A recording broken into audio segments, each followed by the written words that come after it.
প্রিয় ইসলামিক ভাই বোনেরা, আজকে আপনাদের সামনে আমি এমন একটি দরুদ শরীফ তেলাওয়াত করব যার অসংখ্য অগণিত ফজিলত রয়েছে। তো যে ব্যক্তি হুজুর পাক সাল্লাল্লাহু আলাইহি সাল্লামের উপর একবার দরুদ শরীফ করে, আল্লাহ তাআলা তার উপর 10টা রহমত নাযিল করেন। তো একটা রহমতের কথা বর্ণনা করলে বলা যায়, অর্থাৎ আল্লাহর দুনিয়ার জমিনে যাহা কিছু আছে সব কিছু যদি এক পাল্লায় দেওয়া হয়, আর আল্লাহর একটা রহমত যদি আরেক পাল্লায় দেওয়া হয়, তাহলে আল্লাহ রহমতের পাল্লাটাই ভারী হবে। তাহলে বুঝে দেখেন, আল্লাহ এরকম আপনাকে 10টা রহমত দান করবেন যদি আপনি হুজুর পাক সাল্লাল্লাহু আলাইহি সাল্লামের উপর একবার দরুদ শরীফ পাঠ করেন। তো এই জন্য বেশি বেশি দরুদ শরীফ পড়ার চেষ্টা করবেন। দরুদ শরীফের অসংখ্য অগণিত ফজিলত রয়েছে। বিসমিল্লাহির রহমানির রহিম। এই দরুদ খুবই গুরুত্বপূর্ণ ও কল্যাণকর। 3বার এই দরুদ শরীফ কবরস্থানে পাঠ করলে আল্লাহ তার বরকতে 80 বছরের আযাব কবরস্থান থেকে উঠিয়ে দেন। যদি 20বার এই দরুদ শরীফ পাঠ করে তার সওয়াব মা বাবাকে দান করেন, তবে সে যেন পিতামাতার সমস্ত দাবি পূরণ করলো, অর্থাৎ পিতামাতার হক পূরণ করলো।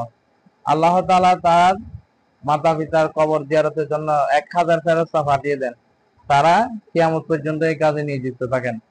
তাহলে বুঝে দেখেন, অর্থাৎ আপনার মা বাবার কবরের পাশে গিয়ে আপনি 20বার এই দরুদ শরীফ পাঠ করছেন, এই জন্য আল্লাহ তাআলা কিয়ামত পর্যন্ত আপনার মা বাবার কবরের আযাব দূর করে দেবে এবং আপনার মা বাবার কবর জিয়ারতের কাজের জন্য 1000 ফেরেশতা নিযুক্ত করবেন। তাহলে বুঝে দেখেন দরুদ শরীফের কত মর্তবা, কত ফজিলত রয়েছে। সেজন্য বেশি বেশি করে দরুদ পড়ার চেষ্টা করবেন। বিসমিল্লাহির রহমানির রহিম। আল্লাহুম্মা সাল্লি আলা মুহাম্মাদিন মা দাম্মাতিস সালাতু ওয়া সাল্লি আলা মুহাম্মাদিন মা দাম্মাতির রাহমাতু ওয়া সাল্লি আলা মুহাম্মাদিন মা দাম্মাতিল বারাকাতু ওয়া সাল্লি আলা রূহি মুহাম্মাদিন ফিল আরওয়াহি ওয়া সাল্লি আলা সূরাতি মুহাম্মাদিন ফিস সূরি ওয়া সাল্লি আলা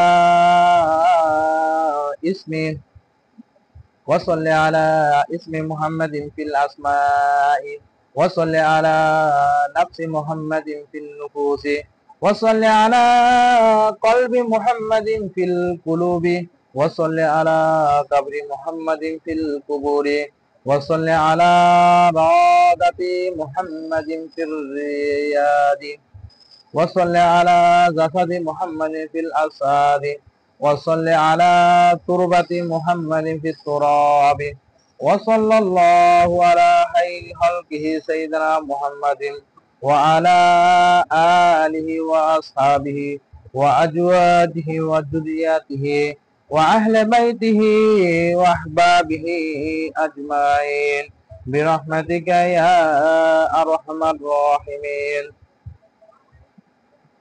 তো সবাই বেশি বেশি করে দরুদ পড়ার চেষ্টা করবেন।